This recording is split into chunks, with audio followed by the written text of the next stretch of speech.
怎么没有被鞋踢出去了？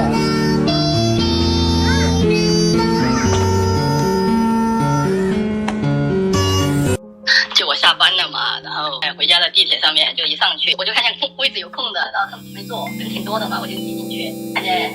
一个小孩躺在那里，占了三四个位置，他们也就是有人提醒他，但小孩也不听，家长提醒他，小孩也不听，然后家长就被过度的去管了。